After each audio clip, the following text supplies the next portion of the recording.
Recapping our latest Best Ball Mania 4 roster and trying to decide has it a chance at the $3 million top prize. That is what we're doing today on RotoViz Overtime. My name is Colm Kelly, joined as always by Shawn Siegele. Shawn, this was a fun draft from the 102.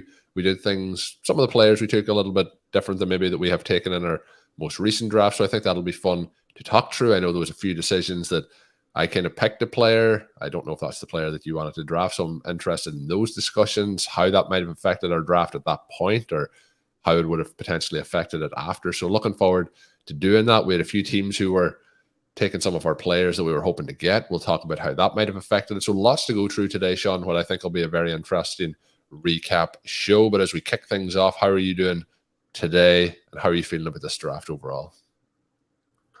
Well, I'm doing very well, thank you. And you're not feeling great about the draft.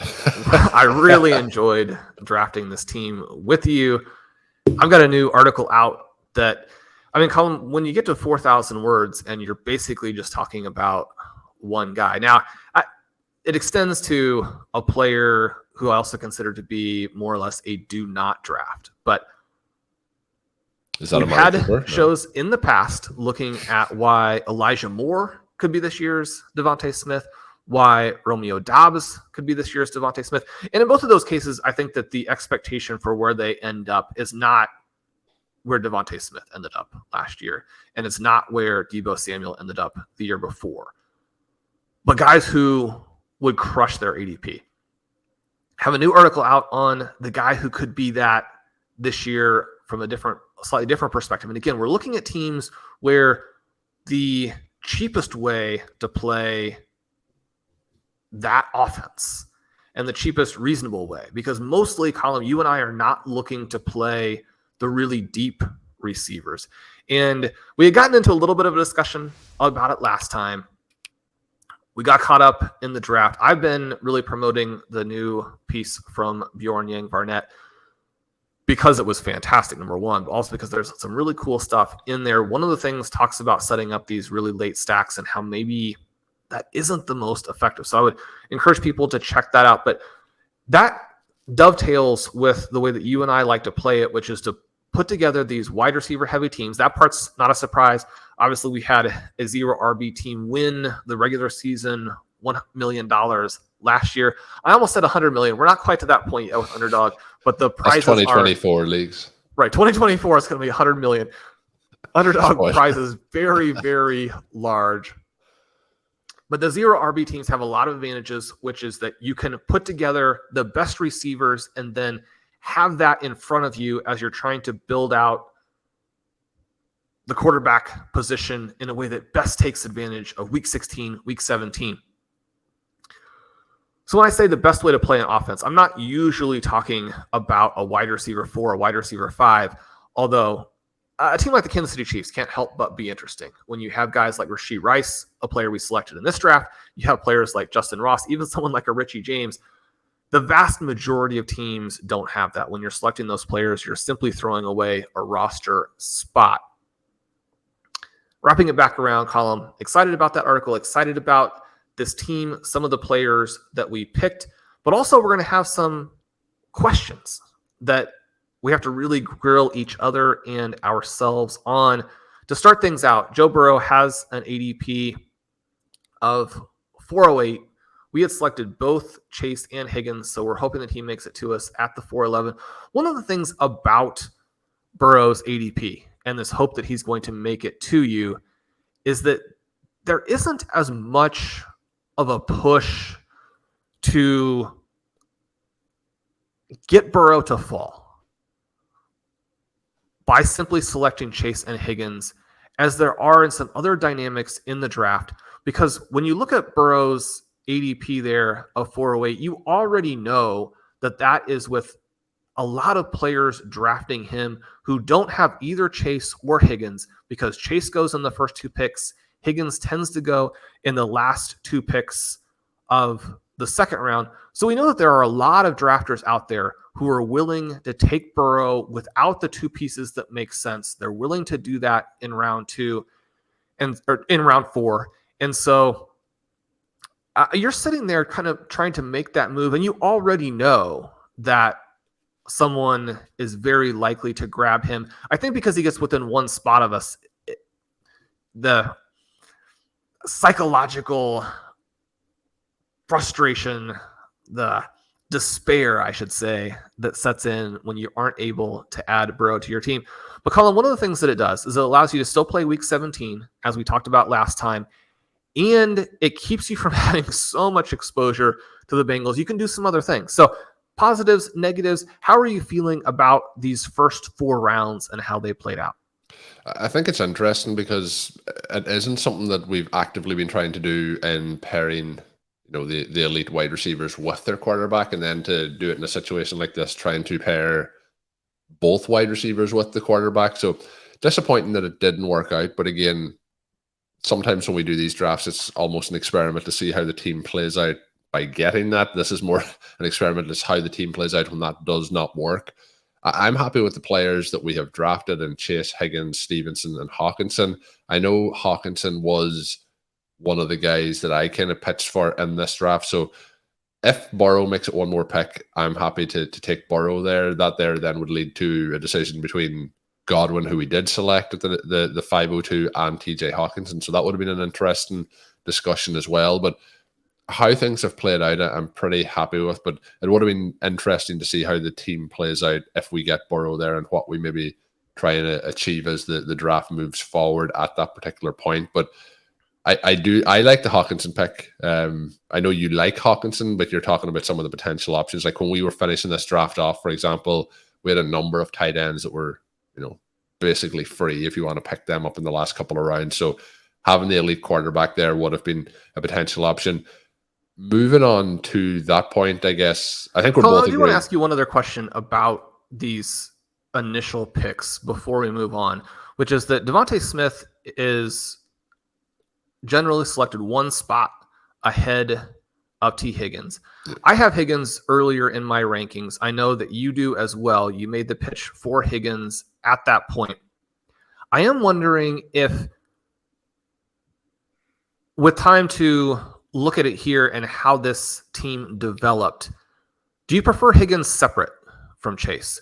Because as I'm looking at this, you have a situation where Jalen Hurts' ADP is at the 301. We have a sophisticated drafter picking from the first slot. If we select Devontae Smith, instead of letting him fall to the turn, then I'm not saying it's impossible that Hurts will be selected there, because he is an interesting play overall. I think that Hurts without either the 2 receivers is viable, if not as good of a pick.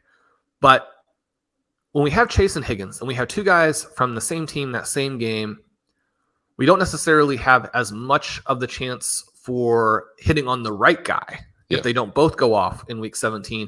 And we know that actually still getting Joe Burrow to fall to us is a little bit of a long shot. Whereas if we take Smith, then there's a pretty good chance for Hurts to fall to us. We take Smith, we take Hurts, then we have the combination, plus we have Jamar Chase as this massive trump card in round 1. I mean, I'm assuming that, knowing everything that happened, you would prefer to have Chase, Smith, Hurts. Again, we don't know that would have happened for us. You got to go through the turn either way. I mean, Hurts I do think that's a bit of kind of bias maybe from hindsight, because we could have taken Devontae Smith, Jalen Hurts could have still went at the 301, and then Joe Burrow makes it to the 411, and then we're like, oh, we could have passed on Jalen Hurts there. We could have paired up T. Higgins with, I think in hindsight, knowing what has happened, what you're saying is correct, that if we could have stacked Smith and Hurts with Jamar Chase in those opening 3 selections, but I also think that may have also changed how the rest of the draft played out as well. I guess I wouldn't be that disappointed if we got Chase, Smith, and then Joe Burrow. I think that still is an elite start. Yeah. I mean, the thing that I struggle with a little bit is that Devontae Smith is just very aggressively valued. And so part of it is that, I guess at that pick, what I'm really hoping for, I know we took Stevenson, but I'm hoping that we're starting the draft Chase, Higgins, Smith. That's the way I'm hoping that falls, that we're getting all 3 of the wide receivers. Yeah, I don't think that passing on Smith there with Smith and Hurts both available, that there's really any chance that he's coming back. for me, once we get to the point that Dalvin Cook is signed, and if he signs anywhere but the Jets, then for me, the way I would prefer to play this, even with both Higgins and Smith on the board, would be Ramondre Stevenson and Breece Hall as these two picks, as I think that both Smith and Higgins they can hit. They're really good. They're in really good offenses, but I mean, they're already priced with almost all of that upside in at this level. And so that part of it, they're also priced for the stacking option of trying to get it with the elite quarterback, because they're priced with a stacking option, and that has great upside their for ADP. You. Exactly. And yet at the same time, taking the quarterback removes a wide receiver pick, especially with Joe Burrow, removes a pick that you desperately need to make. And so even if you get the QB to you, then there's significant downside. So when you think about all of the different trade-offs, it's tough. I mean, if we get Breece Hall as the starter there, these Breece Hall and Ramondre Stevenson prices are pretty crazy. It's easy to focus on Jonathan Taylor and Saquon Barkley as being the two really crazy prices at the running back position. In almost any other year, those guys would be going like 6 and 7 overall. Instead, you can take them in round 2. But the other two guys that we can't afford to miss on, and I know that you and I both have high exposure, but Stevenson, Hall, those are players I think, and with Hall, obviously you've got the injury concerns. So, I mean, there's a reason that he's in the middle of round 3 as opposed to the middle of round 1. But I mean, you're talking about someone with Ramondre Stevenson, where, I mean, his value his value in most seasons before we had what happened last year happen, and before everyone finally embraced either zero RB or wide receiver heavy, I mean, his value is at the 1-2 turn. Yeah. So when we're getting him early in round 3, I mean, that's a pick that you have to make. The question is, what do you do at the back end of 2 to really amplify, emphasize, round out that 3-player start so that you're saying, I got the 102 and now I have a super team. Yeah, and I think they're all very fair points. I think, again, there is times, where we have been drafting and you're like, that player's not going to get back to us. And then all of a sudden, like 3 rounds later, probably not to that extreme, but they're still sitting there. So, yeah, I still think I would rather have Devontae Smith and Jalen Hurts. But I think, and the point that you made that we didn't reference is, without getting the quarterback, and that was what pushed me to take T. Higgins there, is I thought there's a chance here in the 4th round we can pair that up with Burrow, based on kind of just trying to have the elite wide receivers with an elite quarterback to see how that plays out in a draft from that perspective. And once that didn't play out, I would rather have, a bit like we look about with some of these running backs, having just one that can hit their ceiling. I would rather just have Chase or Higgins when you don't have the quarterback there, because the likelihood of both of those guys having ceiling weeks in, let's say, week 17 is very slim. So, Colm, as we go through then into the round 5, 6, 7 range, how do you like those picks? What do you think about the TJ Hockenson selection, knowing how the draft then developed through, say, round 8? Yeah, so the question I was going to have was, if we didn't go with Hockenson at that selection after missing out on Burrow, you did mention during the draft Travis Etienne. Would that have been the discussion for you, was Etienne at that pick and then still hoping to get Godwin at that next selection? Is that the swap that you would have done? I'm still happy to have Hockenson there. I thought we would probably settle when we take Hockenson there as a 2 tight end build. We do add in Laporta. We also add in Mayer then in the second to last round. So with how things played out and the options that were available, let's say in that second to last round, Trey McBride goes at the 17-1. We take Mayer at that particular point. Noah Fant at the 18-3, who would also be interested in. Mike Gesicki, 17-6. That meant that Hunter Henry, who I did joke about during the draft, goes undrafted in this particular draft. So there is a lot of options there that would have been available for us in this draft. But the part then would be interesting to talk about is who we would have changed. So if it's a case that we take Trey McBride, let's say at the 16-11, which would be 2 picks before he went in this draft, and then take Mayer there and possibly finish up. Let's say we have Laporta, we probably skip then on Mayer there. We probably get Hunter Henry. I keep saying Derrick Henry in that last round. But what would we have shuffled then to the running back position? I guess the decision there is that if we take Travis Etienne, we aren't as concerned because we have Etienne and Stevenson in that 3-4 range. Is that what you're thinking is? It is. And Etienne has an ADP around 41. And so taking him at 47 would have been a good ADP value to start with. But also, I think there's an argument that Etienne should be valued early in round 3. And so from that perspective, you're passing on a huge value. Now, the flip side of that, or the little bit of caveat that you always have to add, is that the rhetoric coming out of Jacksonville has been fairly disconcerting. You listen to what they want to do, and they're like, okay, we've got Travis Etienne, and he's probably, Tony Pollard plus. He's probably, a slightly poor man's Jamal Charles. But what we really want to do is take him off the field and make sure that Tank Bigsby gets enough touches. You're like, well, I don't see how you're going to start competing with the Chiefs and the Bengals and the Bills by doing things like that. So, yeah, we want Etienne to stay healthy. We know that teams are going to use committees in 2023. Even a lot of these guys who are being drafted in the first 3 rounds are going to have more committee action than it probably seems like at the time. Bijan Robinson, I love as a first-round pick. As I mentioned, when I get him in the second round, I absolutely love it. I'm willing to take him as high as the 107. He's going to split touches with Tyler Algier and maybe even Cordero Patterson. So you're going to lose touches here. Derrick Henry has an ADP still at the end of round 2. Every time that people have bet against him, they more or less regret it. He goes in the 3rd round in this draft to a badge drafter who's like, yeah, I'm going to take the value on Derrick Henry in the middle of round 3. That's no problem. But Derrick Henry is going to lose a ton of touches to Spears this season. These guys are going to be in committees. Ramondre Stevenson, you had mentioned that we would probably have taken Pierre Strong late in the draft, if not for the fact that, you don't really want to bet against the guy that you drafted in round 3, right? But Strong is going to take touches there.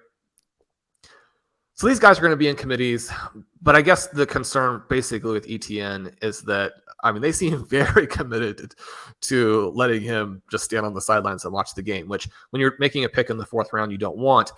But I do think that when we look at running backs and where we're getting some values, Jahmyr Gibbs goes very early in this draft, so we never really would have had a chance at him. But in a lot of drafts, you're able to get Gibbs in the 4th, when you're able to get JK Dobbins in the end of the 5th, when you're able to get Kenneth Walker in the middle of the 5th. Cam Akers is potentially a value. DeAndre Swift is, as I mentioned in the previous show, I think probably the best pick right now in drafts. He goes in the middle of 7. But also, I do think that the tap completely shuts off at that point. Now, there are some other guys who could work. There are some other guys who could be vaguely similar to what we got with Stevenson and Pollard last year, where they didn't really project that well, but they overperformed their projections in a huge way, in part because Ezekiel Elliott had some mild struggles with injury and then just was terrible. You have Damian Harris, spends a lot of last year injured, but you have the massive talent upside that those 2 players bring. A lot of the guys after DeAndre Swift are mostly committee value plays. And so I really like to make sure that we're getting enough running back value before we get to that point, unless the right receivers fall. If the right receivers are there, you have to load up because getting the receivers is so difficult. If they're not there, I like to take the running backs. That's one of the reasons why I'm okay passing on Hockenson in all builds, really, except when you have Jefferson. If you're going to go Jefferson, Hockenson, Cousins, I can see that. Otherwise, it's tricky. It's so weird to be in an environment where you're like, okay, well, let's look at the round 4 pick and the round 18 pick, and that will be our 2 versus 2. But when we go to round 18 and we take Dwayne McBride versus a free Hunter Henry, but the one thing I would say on that is Travis Etienne and Dwayne McBride is a lot bigger than the difference between Hockenson and Hunter Henry, would be my guess. But is there is that scenario where Hockenson point, could be a superstar. He could be a superstar, but are we at the point potentially of the season where we think these guys should be going higher in ADP, and maybe that's into the 16th round, and because they're in the 18th round, they're going free, that we kind of start to build a little bit too much upside into those profiles. For example, Gesicki is going the 17th, and then Hunter Henry's not been drafted. But is there a case that we're overvaluing certain aspects of these late tight ends with the upside being added in? Like, as much as I like Trey McBride, does he finish the season as a top 5 tight end? That is a question that is tricky to ask. But I think TJ Hockenson finishes in there with the upside of being in the top 3 and potentially, giving Travis Kelce a run for his money. If what we've seen when he arrived in Minnesota last year holds true to, I think, even 75% of the extent that it did at that particular moment in time. So I think the upside is so high. I think it's going to be tricky for these guys who are going in the 17th, 18th round to, outperform Hockenson. That's a fantastic point. We can get too excited about players who look like they're a little bit undervalued and forget that being a little bit undervalued at that position in that area of the draft is somewhat meaningless. I guess this would be my counter, which is that, one, I think that Laporta is a great pick. I'm picking him too often. But if he's the guy who often becomes the right selection in the round 13, 14, 15 range, then I do think that the risk with the rookie is such, or the profile with the rookie, and when you think about the various scenarios that can develop with a rookie, that you're starting to think more about, okay, well, now I want a third tight end because I don't want to just have one tight end and then a rookie who's not doing anything. So Laporta probably works a little bit better in 3 tight end builds. And then you think about, well, if I'm into the 3 tight end builds, I probably don't want to pay a lot for the first guy. But the other element, when you have Hockenson, is that now you really do want to just be 2 tight ends. But for me, building a team in 2023 that is just 2 tight ends is almost a little bit tough, even though I like so many of the tight ends. I like so many of the tight ends, but almost all of them are guys who, are really 3 tight end build players. I think you really, like, when you're looking through, you almost need 2 tight ends before round 10 to be truly, truly comfortable and the options that are going. And even when we're in round 10, it's Fairmouth. He was somebody who went 1 pick before us. He was somebody that I would have taken. That was a range where Brian Robinson and Pat Fairmouth were the 2 guys that I wanted. They both go 2 picks before, but I think they're a Hockenson Firemouth build then frees up that extra roster spot. Interested to see what your thoughts will be on changing that for Geno Smith, who we had. We probably then are really pushing quarterback that little bit later, which again may get us into 3 quarterback build, but we also had the option with that last selection to take Desmond Ridder, who we passed on. So there is lots of options, but I do think once you start to get past that round 10, there's a lot of tight ends in that range who I really like, both first and second year guys. Even the likes, let's go through the list from round 11 to Conco and Dulcich. I'm passing on Schultz, but we have Kincaid then in the 13th. Everett's a veteran who we like, but we probably know where the ceiling is there. But then you have even Cole Kmet, who may continue to improve. You have Sam Laporta. Then we're getting into, the 16th round is Conklin and Knox. We kind of know probably what we're getting there. But then you're really into these guys in the 17th, 18th round. It's Trey McBride in the second year, Michael Mayer first year, Luke Musgrave first year, Gesicki hoping for a bounce back. Hayden Hurst, Jelani Woods. Then you're into Noah Fant. Then you're talking again about Hunter Henry. So the guys who are actually targeting there are mainly first and second year guys who we're hoping that they really take that step up. We like their talent. We like their draft slot. We like a lot about them. But realistically, it's definitely not going to be 100% hit rate, but, if it's even a 50-50, we're probably doing well out of those younger tight ends. And you make some great points. And one of them, in terms of how you and I look at it, at least, is that I just don't have hardly any interest in these tight ends who are volume-based plays. And it's not to say that they never hit, because they do hit from time to time. But with the pure volume-based plays, you just have the one path. Whereas if you look at someone like a Trey McBride, there's a similar volume-based play there where, you have Zach Ertz, who didn't offer anything before he was injured. You don't have much at all at the running back position. You don't have much at all in reality at the wide receiver position. So for him to consolidate routes in this offense, and especially in the second half of the season or the last third of the season with Kyler Murray, you've got the volume-based play, but you also have the talent-based thesis. So we're trying to select tight ends, Mike Gesicki. You have both the volume and the talent-based thesis. You have the fact that he's done it in the past. You have Noah Fant. You have both the volume and the talent-based thesis. He's gone through stretches in the past where he's done it. You think about Hunter Henry, who is undrafted, and you have both the volume and the talent thesis there. So we're trying to play both elements of it as opposed to just volume and certainly just correlation. The correlation at tight end is not nearly as interesting as it would be at the receiver position. So that does take actually a lot of names off the board as general targets. That doesn't mean that there wouldn't be a specific one-off draft where you would take them. And we took Anthony Richardson at QB in this draft, but mostly those guys are not really in the conversation, especially when you have so many options who give you both. But those options are options that you're looking at in 3 tight end builds. You're looking at them at the end of drafts. And so what you described there is exactly the way I'm thinking about it. We wouldn't really expect him to make it an additional spot because he was already way below ADP. But if Pat Freiermuth makes it one more, it really makes this draft because Geno is going to go through that turn anyway. We can just take him. My thought there too was if he gets through that pick, then you're into a Kenny Pickett build. Right, and so you're leaning a little bit more that direction. Also, you're going to have Freiermuth, and then you have this second spot opened up. That spot Pickett in this draft goes at the 16-01. 16-1. So like you're taking him then probably at that Chuba Hubbard pick at the 15-2.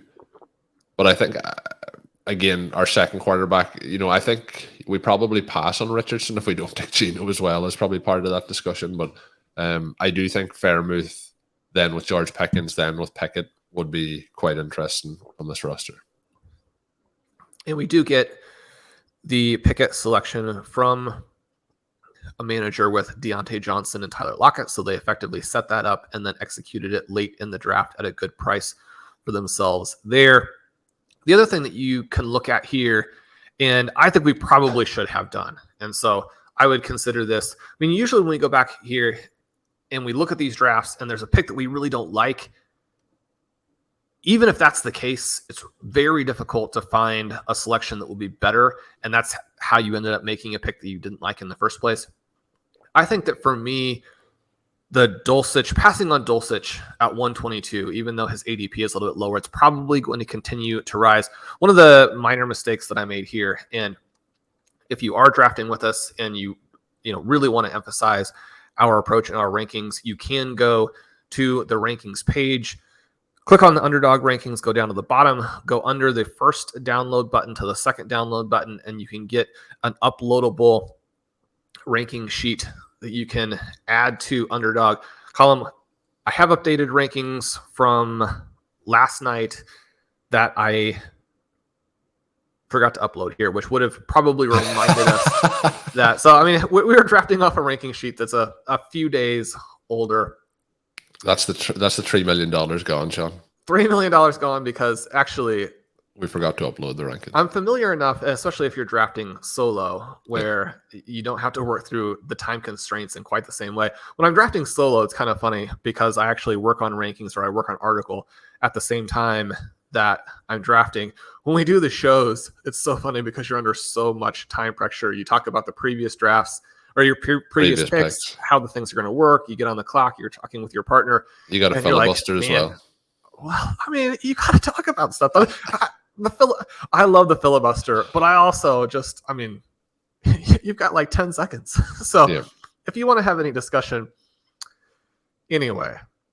Yeah, I think in the solo drafts, I haven't had the pressure to upload my newest rankings. So I usually forget to do it because I know how I'm going to approach this. But Colm, for this draft, I wish I had uploaded the most recent ones because that would have had Dulcich high enough to remind us that we needed to reach there. If we had reached there, I think it would have helped this team. Yeah, and I think it's always fun. This is one of the most fun I've had breaking down a team, because I mentioned when we did the draft, we did some different things, and I purposely used some kind of, the splits between player versus player to make it a little bit different. But again, missing out on Fairmouth, Dulcich would have fit in there in this particular roster. But I think ideally we get Fairmouth, and then we pitch the option to get Kenny Pickett. But I think, Shawn, very fun draft, very fun recap, very. I think it's a good team, but I'm always biased when it's our own rosters. But just to remind again, the overall full roster was Chase into Higgins into Ramondre Stevenson. Followed Ramondre Stevenson up with TJ Hockenson. That's obviously the pick that Shawn doesn't want on this roster. We get Chris Godwin, Jackson Smith and Jigba, George Pickens, and then Brandon Cooks. Really like that wide receiver stretch that we got based on the amount of wide receivers that went in the draft in that zone. I think went really well. The other question I was going to mention to Shawn, maybe we'll get his thoughts on this, is we did pick Pickens at 74 in this. That's the 702. You mentioned DeAndre Swift. He went 3 selections later, 77 at the 705. That was another one that we could have potentially changed to have the running back there. But I did think, again, I was thinking ahead to potentially an option for Pickett later in the draft at the quarterback option when we make that selection. But that's one that maybe we could have changed in hindsight, that might have allowed us at that pick 98, where we take Samaje Perine to maybe go in a different direction. But looking at the players that are taken after that point, it's really Sky Moore or Rashad Penny that I'd be most interested in there. We move on then to Smith, Geno Smith, that is, then Anthony Richardson, then Kendry Miller, and round 12 as we get ready to close out the draft in that portion with Rishi Rice, Sam Laporta, Chuba Hubbard, and then the last couple of picks, Chase Brown from Cincinnati, Michael Mayer, and Dwayne McBride. So I think there's a nice combination of upside. I think this is a team that you are really trying to play, some high-end upside scenarios in it to try and see this team have success, but really enjoyed it. Shawn, any final thoughts before we get ready to wrap things up here on the recap? Well, as you look through this team, 7 picks in the double-digit rounds are rookies. That probably is too much rookie exposure there. I do like the stretch that we had, as you mentioned, with Godwin, JSN, Pickens, and Brandon Cooks. That went very nicely. The selection in round 9 of Perine is a little bit difficult. Maybe you prefer just to go with Sky Moore. He was the person that you mentioned. Now that the Chiefs are very clearly and cleanly separated from Hopkins and don't have to worry about that, I think you're going to witness all of the Chiefs wide receivers rise a bit. They all have so much risk, and there are enough different pathways for that passing game that I don't think they're going to rise a ton, but you will have to probably reach a little bit in the next week or so based on what ADP is. Anthony Richardson, such an interesting selection there.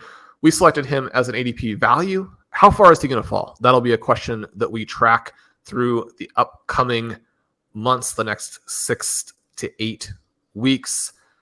Kendry Miller, is he going to be healthy and practicing at the beginning of training camp? Can we start to see him make a move against the veterans? Colm, obviously we love Laporta. We love Mayer. This is a fun team. It was a fun draft.